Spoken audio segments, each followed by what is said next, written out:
यह रंगों का देश है। यहाँ विविधता में एकता और एकता में विविधता है। यहाँ की संस्कृति ही इसकी धरोहर है।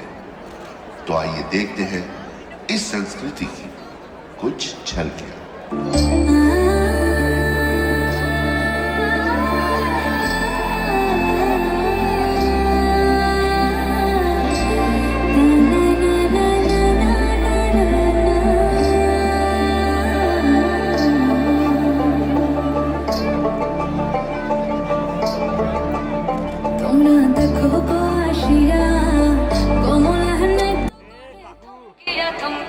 তোমরা দেখো গো আসিয়া কমলা হেনে তো করে থমকিয়া থমকিয়া